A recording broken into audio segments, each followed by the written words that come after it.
UP board class 12 के प्यारे विद्यार्थियों, स्वागत है रिस्पॉन्सिव क्लासेस में। साहित्यिक हिंदी का मॉडल पेपर है जो आपके 2026 बोर्ड परीक्षा के लिए बहुत ही तो पूरा का पूरा मॉडल पेपर आपके 2026 के एग्ज़ाम में देखने को ऐसे ही मिलेगा। इसके सारे क्वेश्चन आपके बोर्ड परीक्षा में फंसेंगे। बच्चों, आपका पेपर कोड जो है वो आपका है 301 BBA। ठीक है, यहाँ पे आपका अनुक्रमांक होगा, यहाँ अपना नाम लिख देना। समय आपको 3 घंटा 15 मिनट मिलेंगे और पूर्णांक आपका 100 अंकों का होगा। 15 मिनट आपको प्रश्न पत्र पढ़ने के निर्धारित किया गया है और इस प्रश्न पत्र में 2 खंड है बच्चों। दोनों खंडों के सभी प्रश्नों के उत्तर देना अनिवार्य है। तो सभी लोग वीडियो को लाइक कर लें, चैनल को सब्सक्राइब कर लें। तो यहाँ पे सबसे पहले बच्चों हम खंड का को देखेंगे। सभी प्रश्न बहुत ही इंपॉर्टेंट है, यहाँ ये सारे प्रश्न आपके बोर्ड परीक्षा में फंसेंगे जरूर।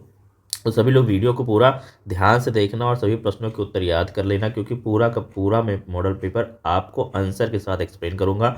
साथ ही साथ ये भी बताऊंगा कि कैसे उत्तर आपको एग्जाम में लिखना है। तो बच्चों, आपको पहला प्रश्न आता है पहले का है गीत फरोश के रचनाकार कौन है। बच्चों, गीत फरोश के रचनाकार कौन है, इन चारों में से आपको बताना है। गिरिजा कुमार माथुर हैं, नरेंद्र शर्मा हैं, भवानी प्रसाद मिश्र हैं या फिर मुक्ति बोध है। तो बच्चों, मैं आपको बता दूं, गीत फरोश के रचनाकार हैं भवानी प्रसाद मिश्र। ऑप्शन नंबर तीसरा आपका करेक्ट हो जाएगा। ऑप्शन नंबर तीसरा आपका क्या हो जाएगा, करेक्ट हो जाएगा। चलिए बढ़ते हैं अगले प्रश्न में। पहले का खा वाला प्रश्न है बच्चों की छायावाद की मुख्य विशेषता है। छायावाद की मुख्य विशेषता है युद्ध का वर्णन, प्रकृति का मानवीकरण, भक्ति की प्रधानता, यथार्थ चित्र। तो बच्चों, छायावाद की मुख्य विशेषता है प्रकृति का मानवीकरण। ऑप्शन नंबर दूसरा आपका सही हो जाएगा, प्रकृति का मानवीकरण। इस प्रश्न का उत्तर याद कर लीजिए। फिर बच्चों आ जाइए, अगला प्रश्न है पहले का गा चितंबरा चितंबरा रचना पर ज्ञानपीठ पुरस्कार प्राप्त हुआ था। चितंबरा रचना पर ज्ञानपीठ पुरस्कार किसको प्राप्त हुआ था? मैथिली शरण गुप्त को बच्चों प्राप्त हुआ था, सुमित्रानंदन पंत को प्राप्त हुआ था, हरिओध को प्राप्त हुआ था या फिर रामधारी सिंह दिनकर को प्राप्त हुआ था। तो बच्चों, मैं आपको बता दूं, चिदंबरा पर ज्ञानपीठ पुरस्कार किसको मिला था बच्चों?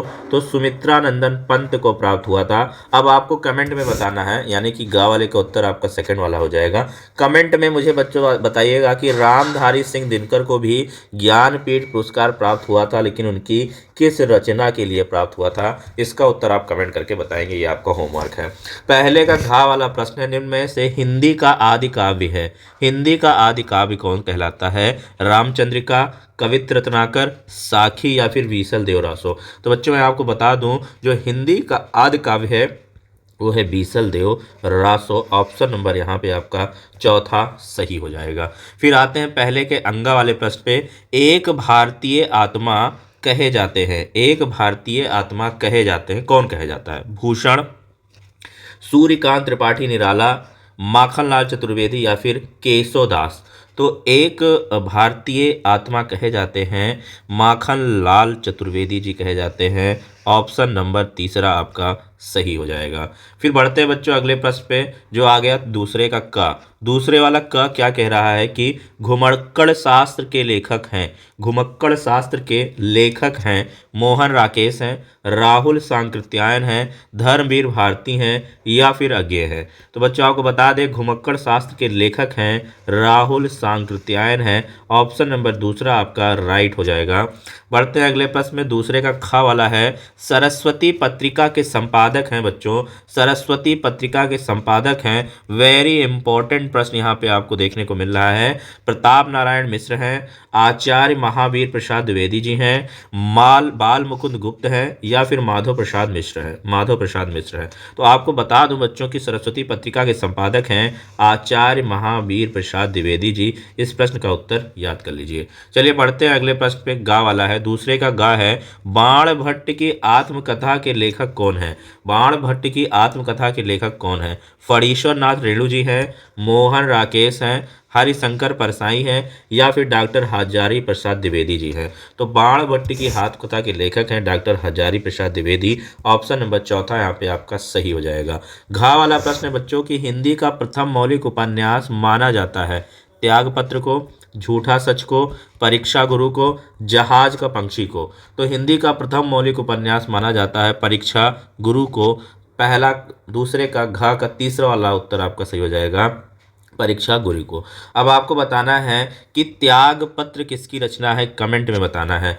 त्याग पत्र किसकी रचना है, किसका उपन्यास है, ये आपको कमेंट बॉक्स में कमेंट करना है। फिर आ जाइए दूसरे का अंग वाला प्रश्न है बच्चों की गोरा बादल की कथा के लेखक हैं। बहुत ही इंपॉर्टेंट प्रश्न है, एग्जाम में देखने को मिलेगा ये। गोरा बादल की कथा के लेखक हैं इंसा अल्लाह खां है, भूषण है, किशोरी लाल गोस्वामी है या फिर जटमल है। तो बच्चों हम आपको बता दें गोरा बादल की कथा किसने लिखा है, जटमल ने लिखा है। देखिए यहाँ पे अगर हम ट्रिक का इस्तेमाल करें तो बादल में ला आ रहा है, बादल में ला आ रहा है, तो इसके जो लेखक होंगे उनके नाम में भी ला आ रहा है। तो ला से ला यहाँ से बना के रख लेना ट्रिक कि ला है यहाँ पे तो ला है यहाँ पे, तो गोरा बादल जटमल, ला तो ला से ला, याद रहेगा ना, ये ट्रिक है याद करने की। गोरा बादल की कथा जटमल। चलिए अब बढ़ते बच्चों अगले प्रश्न में, जो तीसरा आपका गद्यांश पर आधारित प्रश्न होता है यहाँ पे, और गद्यांश पर आधारित प्रश्नों पे हमें उत्तर देना हो। तो बच्चों मैं आपको बता दूं कि आपको 2 गद्यांश पूछे जाएंगे, प्रत्येक गद्यांश में 5 प्रश्न होंगे, प्रत्येक 2 मार्क्स का होगा। तो आपको 10 नंबर का गद्यांश आएगा, कोई एक गद्यांश ही आपको अटेंड करना है, जो गद्यांश आपको आएगा। अच्छा जितने भी गद्यांश मैं करा रहा हूँ मॉडल पेपर में, आप सब पढ़ते जाओ, सारे के सारे आपके एग्जाम में फंस जाएंगे। बस चैनल को फॉलो करते जाओ और वीडियो देखते जाओ। अगला प्रश्न यहाँ पे हम गद्यांश वाला जो इम्पोर्टेंट गद्यांश है वो हम यहाँ पे ले रहे हैं। क्या है गद्यांश में, क्या कहा गया है, नए शब्द नए शब्द क्या लिखे हैं, नए शब्द नए मुहावरे नई रीतियों के प्रयोग से युक्त भाषा को व्यवहारिकता प्रदान करना ही भाषा में आधुनिकता लाना है।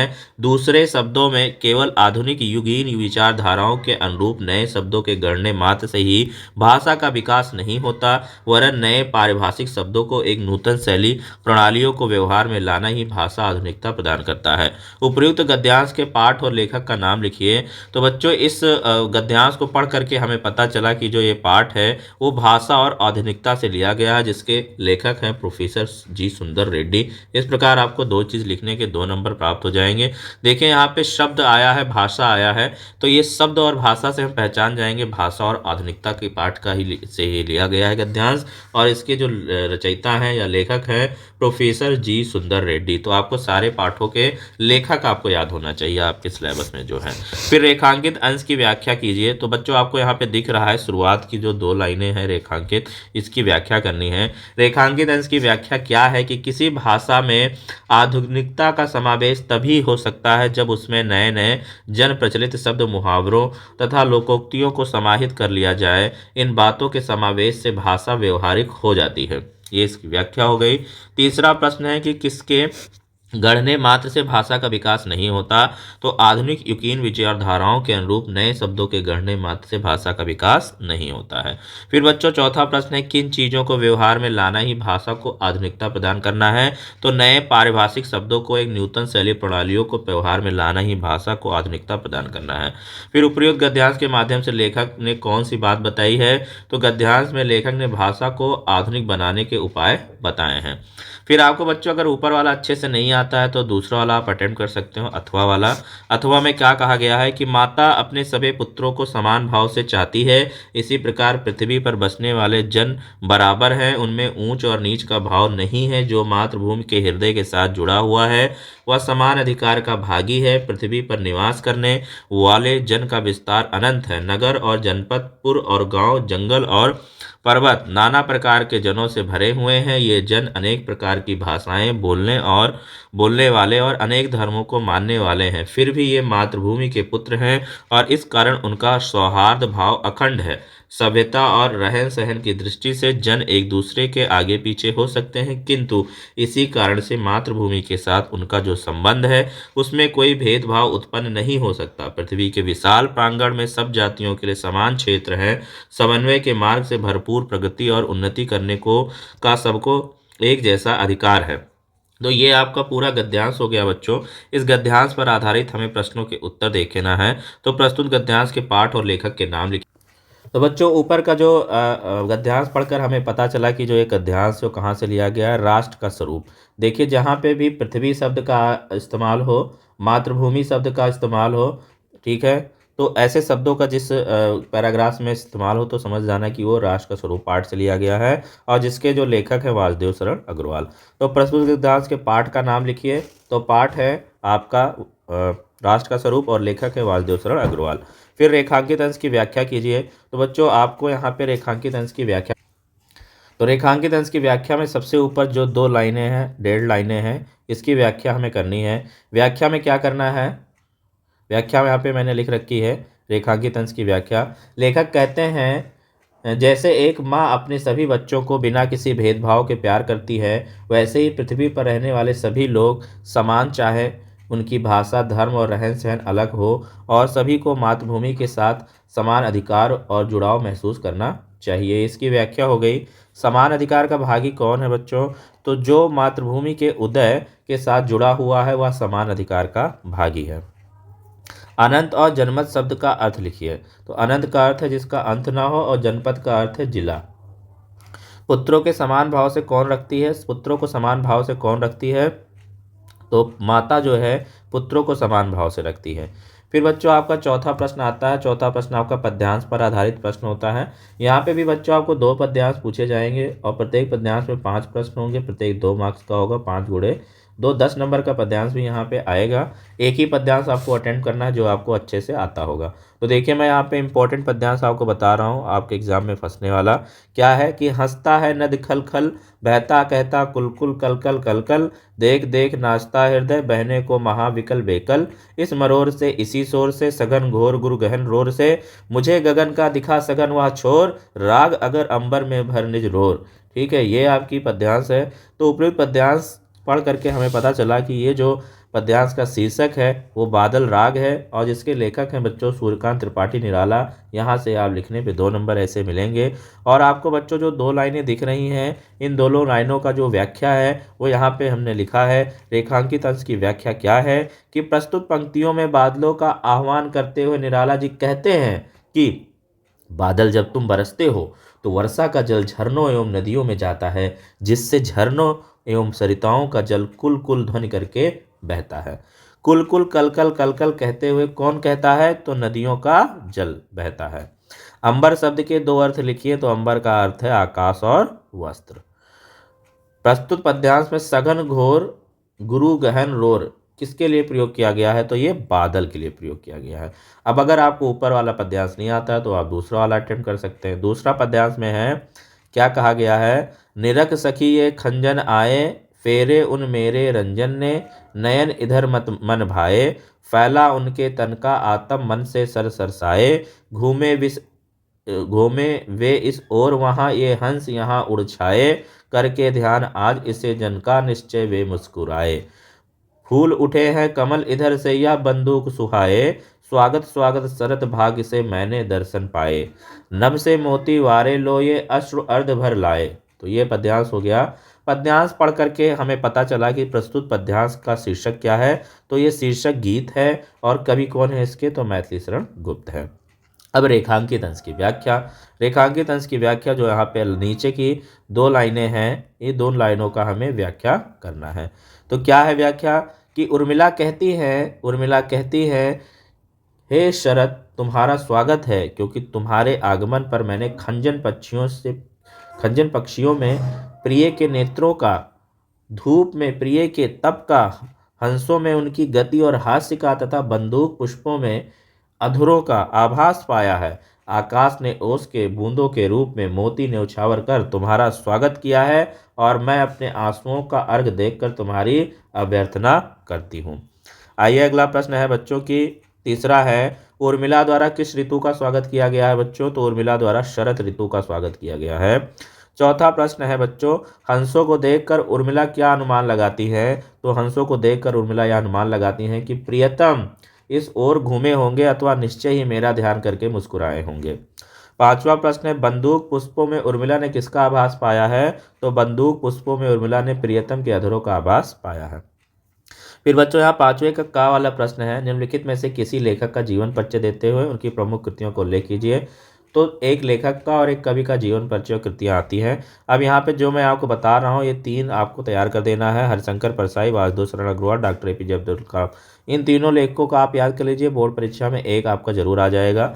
फिर आपका खा वाला प्रश्न है कि निम्नलिखित में से किसी एक कवि का जीवन परिचय देते हैं उनकी प्रमुख कृतियों को उल्लेख कीजिए। तो किसी एक कवि, भारतेंद्र हरिश्चंद्र, सुमित्रानंदन पंत और महादेवी वर्मा, ये 3 तैयार कर लो। आपका ये वेरी इंपॉर्टेंट है, इसमें से एक आपके बोर्ड एग्जाम में फंस जाएगा।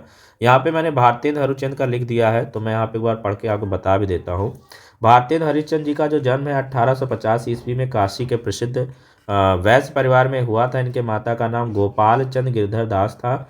इन्होंने घर पर स्वाध्याय से हिंदी, अंग्रेजी, उर्दू, बांग्ला आदि भाषाओं का गहन अध्ययन किया।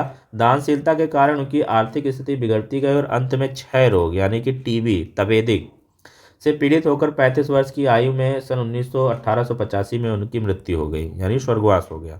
साहित्यिक परिचय की बात करें तो हिंदी साहित्य के आधुनिक काल का प्रारंभ भारतेंदु हरिश्चंद्र जी से माना जाता है। 1857 से 1920 तक के काल को भारतेंदु इक के नाम से जाना जाता है। भारतेंदु हरिश्चंद्र एक महान कवि, सफल नाटककार, प्रसिद्ध संपादक और कुशल लेखक के रूप में हिंदी साहित्य में हमारे सामने उपस्थित हुए। इनकी रचनाओं की बात करें तो भारतेंदु हरिश्चंद्र जी की निम्नलिखित रचनाएं हैं। काव्य कृष्ण है, चरित्र है, राम रासलीला, प्रेम माधुरी, प्रेम सरोवर, प्रेम प्रवाह, प्रबोधिनी। और इनकी जो नाटक सत्य है इनकी जो और रचनाएं हैं नाटक में है कि सत्य, हरिश्चंद्र, चंद्रावली, भारत दुर्दशा, नीला देवी, अधेर नगरी, वैदिक हिंसा, हिंसा न बहुत, ये इनकी रचना है। निबंध की बात करें तो कश्मीरी कुसुम, सुलोचना, मदालसा, लीलावती इनके निबंध हैं। इस प्रकार इनकी कृतियां हो गई। फिर आपका छठा प्रश्न आता है, वो कहानी से आधारित होता है। कर्मनाशा की हार कहानी का उद्देश्य लिखिए, या फिर आपको बहादुर कहानी की कथावस्तु का सार लिखिए। इन दोनों का मैं उत्तर आपको बहुत सारे मॉडल पेपर में करा चुका हूँ, वहाँ पे आप जाके देख सकते हैं। 5 नंबर का ये आता है। तो यहाँ पे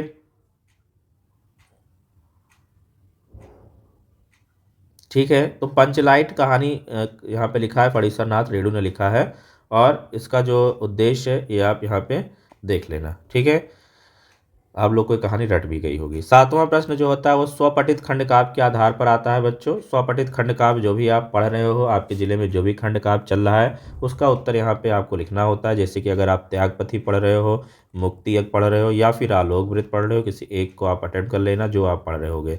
श्रवण कुमार है, सत्य की जीत है, रश्मि रथी है। इसमें से जो भी आप खंड काव्य पढ़ रहे हो उसका उत्तर आपको देना है। ये 5 नंबर का आपका खंड काव्य से आता है।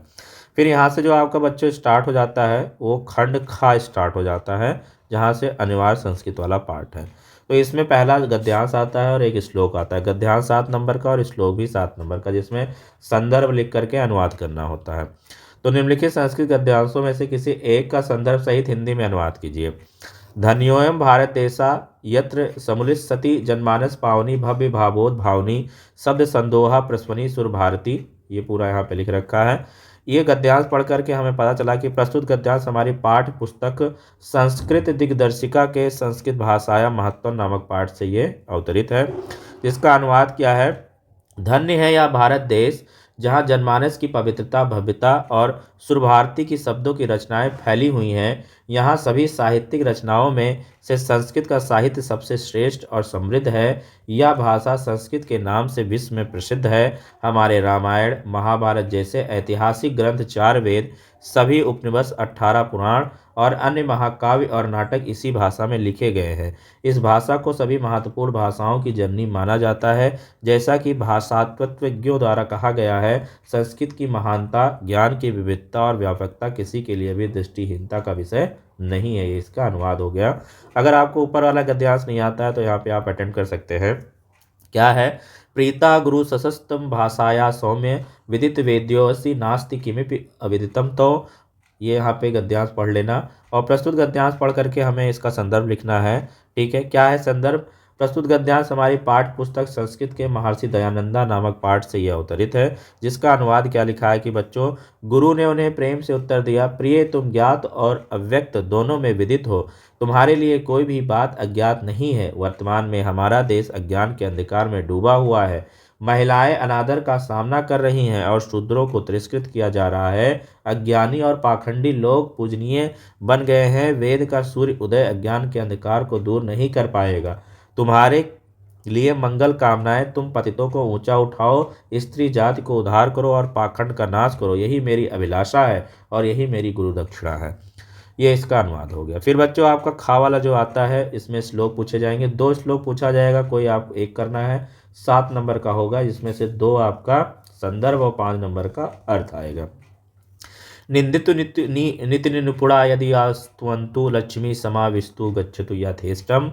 ये यहाँ पे श्लोक है। तो प्रस्तुत श्लोक हमारी पाठ्य पुस्तक संस्कृत के सुभाषित रत्नान नामक पाठ से अवतरित है, जिसका अनुवाद है, चाहे नीति में कुशल व्यक्ति हमारी निंदा करे या प्रशंसा, हमें कोई फर्क नहीं पड़ता। लक्ष्मी चाहे हमारे पास आए या चली जाए, जैसा उसे उचित लगे वह वैसा ही करे। आज ही हमारा मृत्यु हो जाए या युगों बाद, इससे भी हमें कोई चिंता नहीं है। धैर्यवान व्यक्ति कभी भी न्याय के मार्ग से विचलित नहीं होते, वे सच्चाई और धर्म के पथ पर अडिग रहते हैं, चाहे परिस्थिति कैसी भी हो। ये इसका अर्थ हो गया। अगर आप ऊपर नहीं करना चाह रहे तो दूसरा वाला आप अटेम्प्ट कर सकते हैं। आकार सदृश प्रज्ञा, प्रज्ञा सदृश शास्त्रमा, ये यहाँ पे श्लोक लिख रखा है बच्चों, और इसका आपको, ये वेरी इंपॉर्टेंट श्लोक है, इसका आपको संदर्भ और इसका अर्थ तैयार करना है। फिर नवा प्रश्न जो आपका आता है बच्चों, वो यहाँ पे संस्कृत में प्रश्न उत्तर आते हैं। तो आपको 4 प्रश्न उत्तर दिए जाएंगे, 2 करना होगा आपको, 4 नंबर का आता है। तो जो प्रश्न यहाँ पे लिखे हैं इनके उत्तर आप तैयार कर लीजिए। फिर बच्चों 10वां जो प्रश्न है आपका, करुण रस अथवा रौद्र रस की परिभाषा लिखकर उदाहरण दीजिए। ये आपका 2 नंबर का आएगा, तो रसचंद अलंकार वाले आप वीडियो देख लेना, ठीक है, या तैयार कर लेना। फिर आपका खा वाला है बच्चों, यानी रसचंद अलंकार से आपका 6 नंबर का आता है, 2-2 नंबर का, तो रसचंद अलंकार आप तैयार कर लेना। ये तीनों प्रश्न उसी से पूछे गए हैं। फिर आपका 9 नंबर का निबंध आता है बच्चों, तो निबंध में आपको 10 निबंध करवाऊंगा, और 10 निबंध आप तैयार कर लेना, आपका हो जाएगा एग्जाम में। फिर यहाँ पे देखिए 12वें का जो का है, भवनम का संधि विच्छेद है, तो भव प्लस अनम बा वाला हो जाएगा। तट्टिका का संधि विच्छेद है, तो तत् प्लस टीका सा वाला सही हो जाएगा। लब्धा का संधि विच्छेद है, तो लब प्लस धा बा वाला सही हो जाएगा। निम्नलिखित में से किसी एक पद का विग्रह करके समास का नाम लिखिए। तो नीलोत्पलम में कौन सा समास है बच्चों, तो कर्मधाराय समास है। अनुविष्णु में कौन सा है, तो अव्ययीभाव है। और त्रिनेत्रा में कौन सा समास है, तो इसमें भी कर्मधाराय समास है, ठीक है। फिर आप निम्नलिखित में से किसी एक शब्द का धातु एवं प्रत्यय का योग स्पष्ट कीजिए। कृत्वा में क्त्वा धातु है, ठीक है, प्रत्यय है। निम्नलिखित में किसी एक शब्द का प्रत्यय लिखिए, तो श्रुत्वा में भी उक्त्वा है। फिर आ जाइए यहाँ पे अगला प्रश्न आता है, विभक्ति और संबंधित नियम बताइए। रामेणा सह सीता वनम अगच्छत में तृतीया विभक्ति है, अग्नेय में चतुर्थी विभक्ति है, और पादेन में तृतीया विभक्ति है। किसी एक का लिखना था, सारा बता दिया मैंने। फिर आपका 14वां प्रश्न है, किसी पर्यटन स्थल का वर्णन करते हुए अपने मित्र को पत्र लिखिए, ठीक है। तो पत्र आपका 8 नंबर का आता है, तो यहाँ पे ये पत्र आपको तैयार करना, ये पूरा हो गया पेपर।